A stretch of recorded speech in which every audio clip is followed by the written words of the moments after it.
I'm just going to segue straight into Naseem Akhtar, who I hope needs no introduction, but those who don't know her, Naseem set up a visionary project here in Balsall Heath 25 years ago, 23 years ago, and she has a BEM for it, but you know, her ripples have gone out from Balsall Heath to other areas of Birmingham. Please welcome very warmly Naseem Akhtar.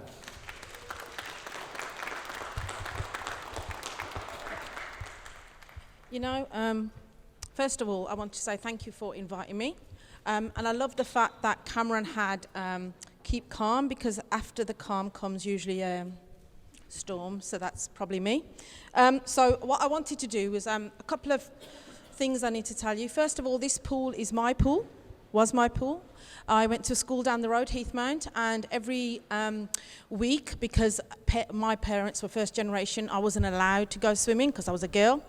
And so what would happen is every week, because I was too embarrassed to say to the teacher that my mum won't let me go, I would say, I've forgotten my swimming costume, And then one teacher came in, a supply teacher, one day, and said, oh, you've forgotten your pool? Why don't you go downstairs and go and get one of the swimming costumes, and you can borrow it for this week? I said, oh, I can do that. He said, yeah. I said, okay. So I went downstairs. I got the most multicoloured costume, came to the pool, loved every second of it, went back, and every week I forgot it, and I went to that room every single week, and I did a whole year of swimming, and I really loved it. Until one day I came out of the pool, and my older brother was walking past, and he said, all right, Naseem. I said, yeah, and he went like that to my head. And do you know, for the rest of the day I kept thinking, he knows my hair was wet. He might tell Mum that I went swimming. So all day I couldn't concentrate on my work. I kept thinking about the telling off I was going to get home. And when I got home, nobody said anything. So I carried on for the next year. And I really loved it. And this was my pool. And I always, before swimming, I always sat in the gallery at the top watching everybody else having fun while I sat there on my own as a girl. So I tell that story. I don't normally tell it, but I tell this story because actually it's the fact that I've always supported the Moseley Road Baths because it's our pool. And I'm sure somebody's told you, we were given this pool and the library so that Balsall Heath would join Birmingham. So if they ever take it away, we're independent. I'm just letting you know. Okay, the other quick story, which is not so nice, is that during the COVID period here in Balsall Heath, we had the highest rates of death compared to any other neighbourhood. Not with COVID, but because there were so many people walking around with undiagnosed conditions. And the rate of death in the neighbourhoods that we operate from, so the national average is 75, the city average is 73, but in the neighbourhoods that we operate from, you're lucky if you get to 65. And I actually hear lots of Asian people, Cameron will probably attest to this, who'll say, oh, he's got to 60, oh, he's done really well, and he's got to 60. And I think, 60? 60, and he's done really well. So that's the kind of mindset that we're tackling. Okay, I'll begin. So next slide, please.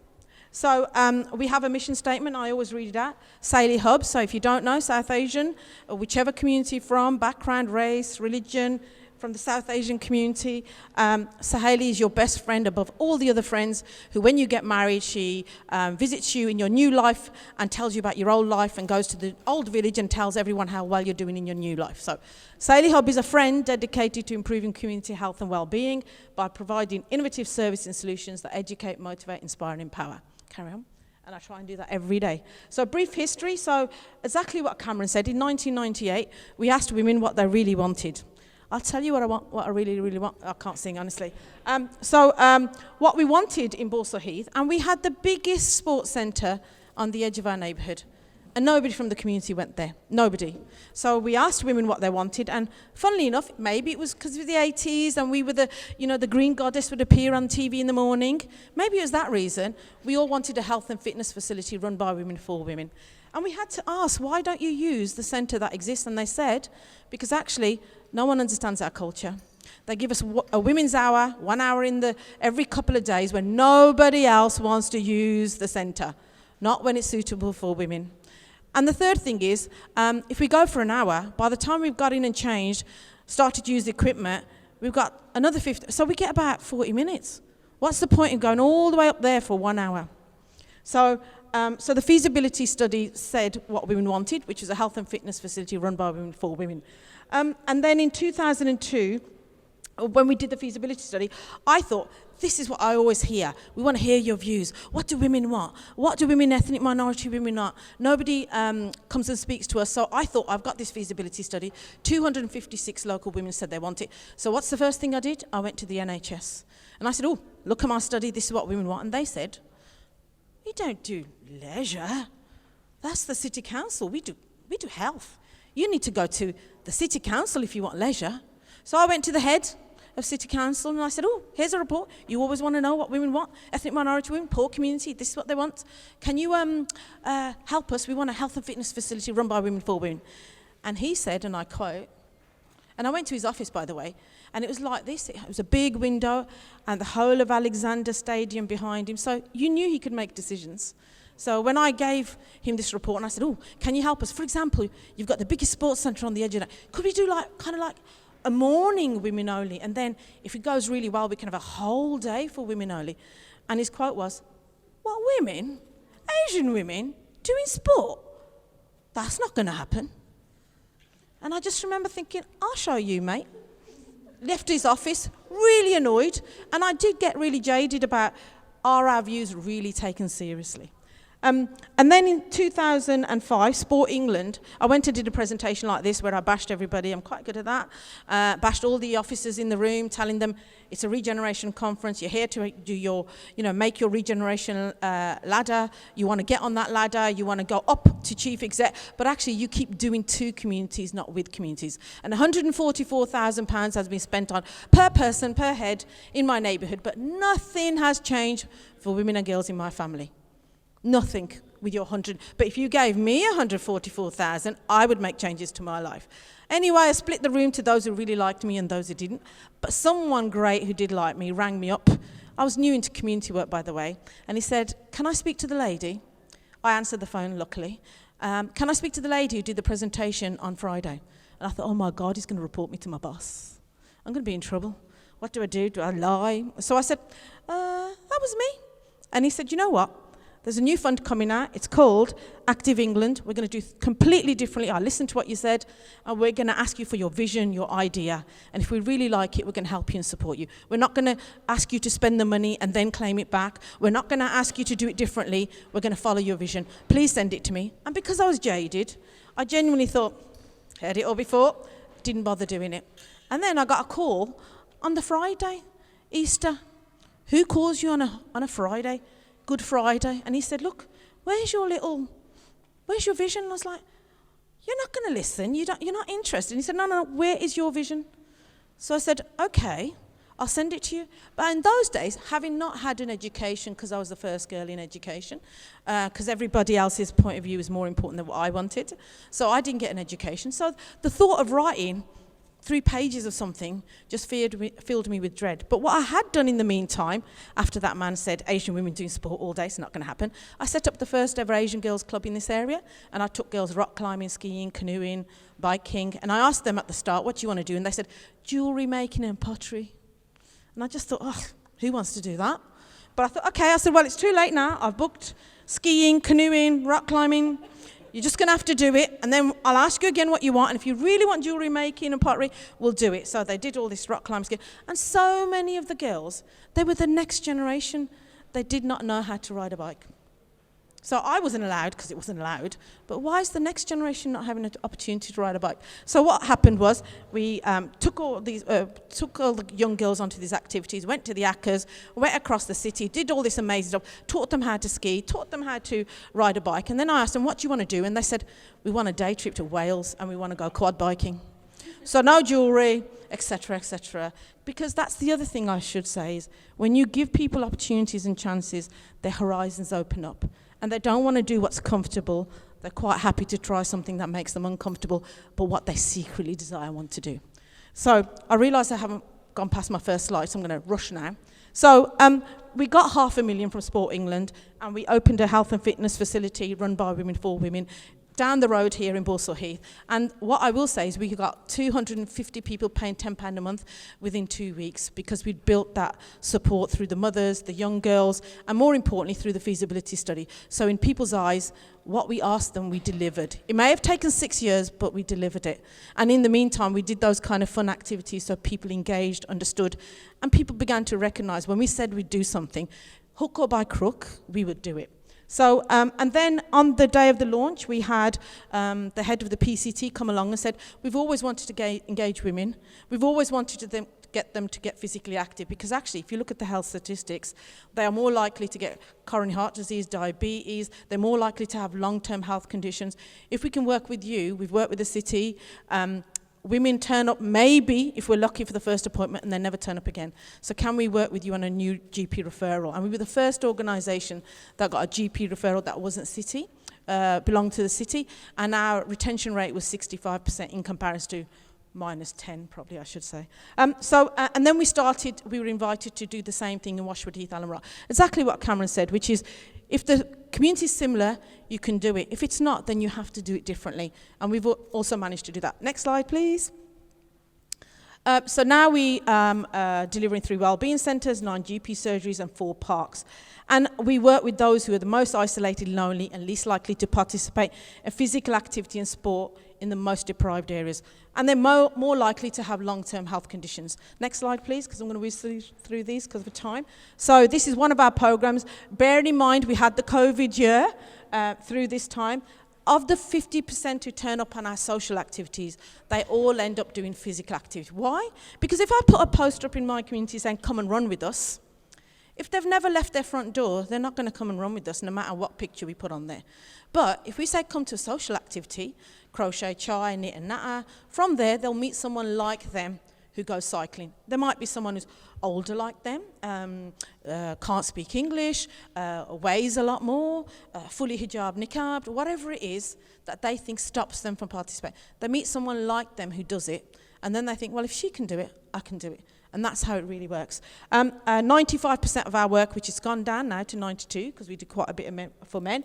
So women, the attendances, and 94% are from the ethnic minorities. And why is that? Because that's the neighbourhoods we work in. It reflects the neighbourhoods we work in. 91% from the poorest areas, IMD 1 and 2. And then as you can see, the kind of numbers reflect it, that those who come to social activities always end up at some point. Some takes longer, some it's quite quickly, but they go from a social activity to a physical activity. Next slide, please. So we were meant to celebrate 21 years in 2020, but like everybody else, the party was off. So we unfortunately, we never got around to having that party actually. So we do a lot of indoor, we do talking art, as I said, we do chair-based, aerobics, Zumba, we do outdoor walk, jogs, run, 5Ks, 10Ks, half marathons, and we've taught over 3,000 women how to ride a bike in our time. And just imagine if we were actually funded properly with full-time workers and have access to bikes wherever we wanted. Just imagine what we could do. But, and we also now do a lot of work for the Canal and River Trust, or work with the Canal and River Trust, and we go take people out bell boating, kayaking, paddleboarding, and we won 4 times in a row the women's race. Next one. Why are we so successful? Well, actually, it's about getting the offer right for those that are least likely to participate, because then the rest will follow. So women only where needed. It could be age only, appropriate, ability, socioeconomic group. What makes that group comfortable? If you base it around that, whether it's about ability, age, gender, at some point, their confidence grows to see what else goes on, and then they start to access other things. Cost, of course. Why should we be asking the poorest communities to pay to ride a bike? Why should we be asking the poorest communities to pay for physical activity and sport? Because I don't know about you, but if I had to have a choice between dinner on the table and a gym membership, I'd want that dinner on the table for me and my kids. And I always say, as an organisation, we get the money in, so anyone who wants to can have the opportunity. And it's about that opportunity, is it local, is it nearby? I'm not asking people to catch 3 buses to get to where we are. We try and deliver within that community. We don't want a huge facility on the edge of neighbourhoods where only outsiders, as I would call it, come in. or strangers when I was younger and foolish. So, try and build it within the community. Confidence, giving people the confidence to come through that door so they see people like them, so they see it so that anyone can take part. The level and ability I've talked about. And we deliver with the community, not to the communities. And cutting the red tape and rules. You have to do it this way because the NGB says, and you have to do it like that because that's how we've always done it. Well, that's why you don't achieve. You have to do it differently where it's needed. Okay, next slide, please. So what's stopping you? Well, actually, why don't women go out cycling, getting physically active? Why are communities staying at home? Well, sorry, but I don't live in leafy Suffolk. It's not pretty and green where I live. I'd love to say it is, but it isn't. And then it's got a bump. There's about 10 bumps on every single road. Do I really want to be on a bike going up and down humps and bumps? It's that thing of if you are well enough, rich enough, and you live in a really nice leafy area, you can go. But I have to go between parked cars on this side and that side, the bumps on every single road. Is it going to make me calmer, Cam? No, it's going to make me worse. I don't need to go out biking in that environment. Is your team reflective of the community you're serving? Are they from within that community? Are they reflective of that community? Do they understand that community? Do they have some language and knowledge? Or are they going to come from Solihull and teach us in Balsall Heath how to do it? Because if they are, they don't need to be here. Because when the money comes, they're here, and when the money goes, they go back off to leafy Solihull. By the way, no insults to Solihull people, but deep down there is, to be honest. Anyway, seeing is believing. If you can't see it, you can't be it. Everyone says it. And I will go one step further. And I'll tell you, if I can't show it, I can't grow it. It's quite simple. If I can't show it, I can't grow it. Why? Because there'll always be people who are ahead. You're just waiting for someone to follow and catch up because you're ahead. You've got to remember that. And then the culture of things like cycling, full of men, lycra, clad, tall, sitting on bikes, like they're part of the frame. That's not what cycling should be about. That really shouldn't be, but that's the image constantly being thrown at us. And then, of course, I always say the reason we get it right is because we deliver in the right place, at the right time, with the right staff, the right way, the Saheli way. That's how we do it, and it really, really works. Next slide, please. That's our run. We're going to run through this quickly. So we were tasked by the then deputy leader of the city council to go running, and I hadn't done running before then, 2008, I think it was. And I said, well, if you give the money for the trainers, I'll teach them how to run. Got them to about 6 miles. I couldn't do it anymore. But the reason, and I normally see Rachel out running with us as well, the reason it works is because you go in a social atmosphere. So I don't say come and run a marathon with us. I just say if you want to come and walk, jog, run, whatever suits you, join in. So there'll always be some people walking, there'll always be some people jogging, and there'll always be some people running. And you can move up or just stick to what you know. There's no emphasis on you have to be an athlete. Next slide, please. Actually, go back. If I show you this, if the two ladies on the left, because we got so used to always being at the front line in Birmingham, we were doing a marathon. I did the marathon in Paris in 2019. I was injured, 5 hours, 32 seconds, 32 minutes and 27 seconds. You never forget the seconds. And because I was injured, I wanted 5 hours. So I've always been bitter ever since that I didn't reach my 5 hours. So one day I will redo it. But the two ladies here couldn't join us in Paris. Yeah, and Rachel will join us as well.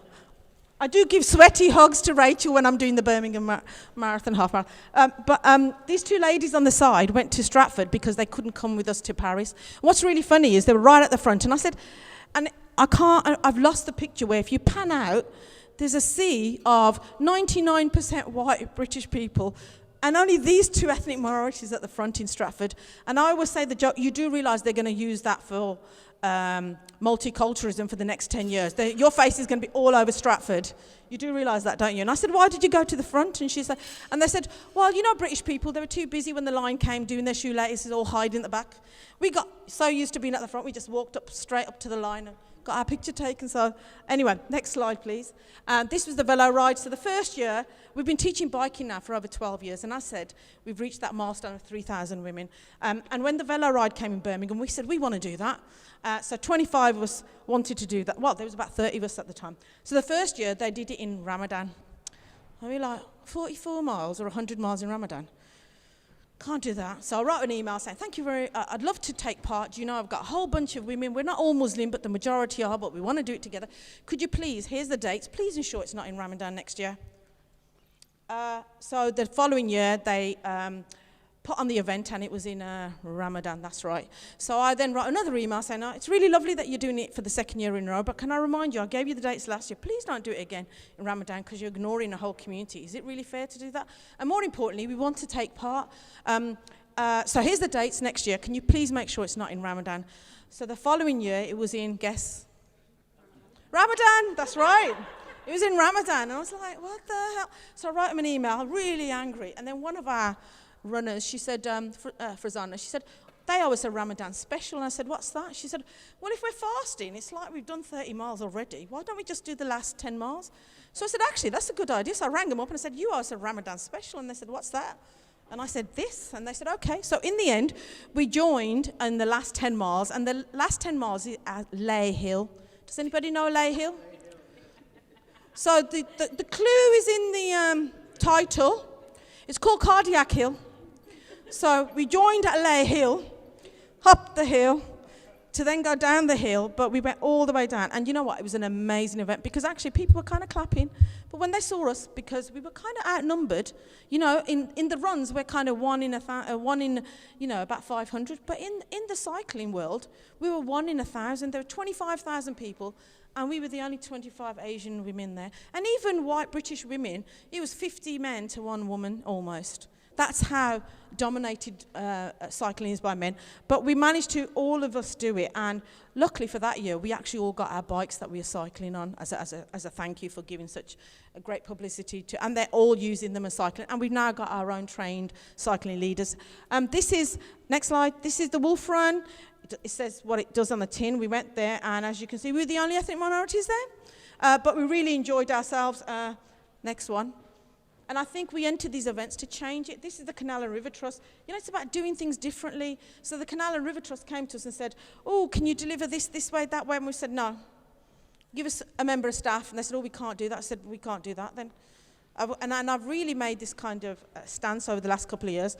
They said, okay, we've got about 7,500. We said, give us your 7,500.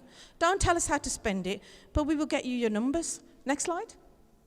So they asked us to work with 150. We worked with 214 in about 5 months.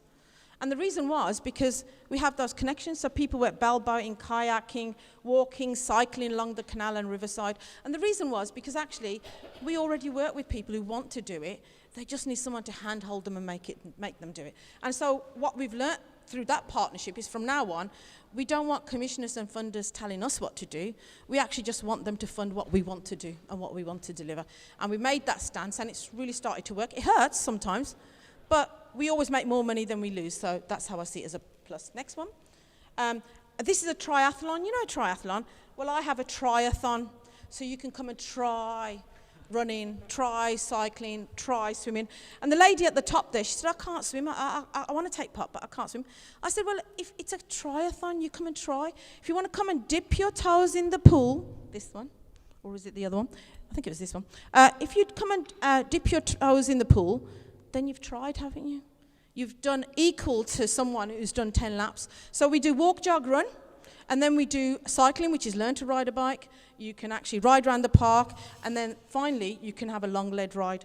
But you've done all 3 and you get a stamp. And if you got all 3 stamps, you're just as good as someone who did the run, who did the long lead ride and done the lane swim. So everybody is treated equally. It didn't matter whether they did the first level. I always call it those who are new, those who are refreshers. So they used to do it when they were young or recently, but don't do it anymore. Confident you're still doing it. And that's what we did. Next slide, please. And they're not triathletes, but they are to me, because they've tried all of those 3 things, and we got the medal. And you know, when I asked the triathlon organisation about this, they were like, oh, no, you can't do it this way. You've got to go swimming first. And I said, no, you can't. And they said, no, you have to go swimming. I said, look, women don't want to run around the park with wet hair, all right?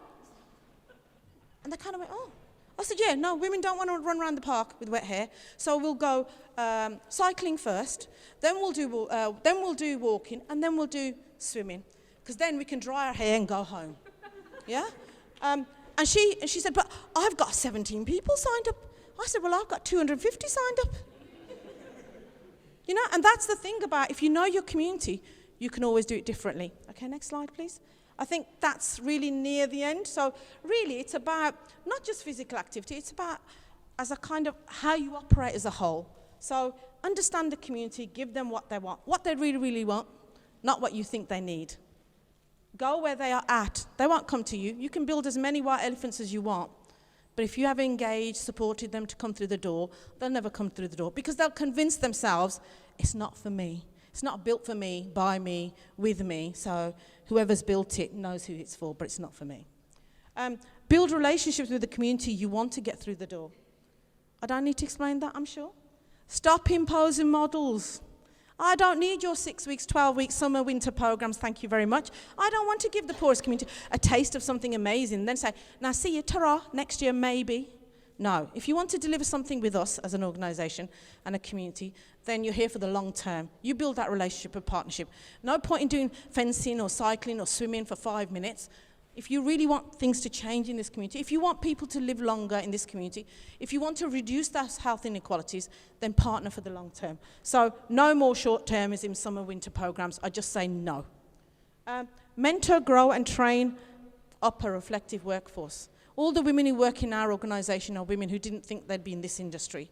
But more importantly, they came in wanting to, whatever it was in their life that wasn't fulfilling or upset them, that 1 hour of me time they came through, started to take part, became a volunteer, they're now employed by us. And I don't believe in this volunteer business for free for the poorest community.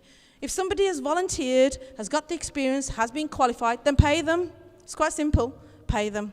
If you're middle class, well-to-do, and your wife, husband is on £100,000 a year, if you want to give us your time on a Sunday, 2 o'clock, thank you very much, please come along. But if you live in Balsall, Spark Hill, Sparkbrook, Washwood, Heath, Allen Rock, Ward End, you should be paid for your time. You should be paid for your time. Don't keep expecting communities to volunteer for the rest of their life. Start at their level. So whatever level they're at, whether it's beginners, whether they're in the middle, always support people at their level, because then only then can their confidence grow. And then stop funding national bodies. Stop it. Just because they have the bank account and just because they have the big established organisations within communities, they don't understand communities, because if they did, they coulda, shoulda, woulda, but they haven't done it by now. And they never will. You know why? Because they just don't know how to. So stop funding them, and if you do fund them, they should only be allowed 20, 30%. The rest of the 60, 70% should go to direct delivery. And then finally, you know, you can create a win-win for communities and organisations, which is fund those who really can deliver, support those who can really deliver, and only start programs if you want to look at sustaining them through your funding. And I think, next slide, I think that's it. Questions?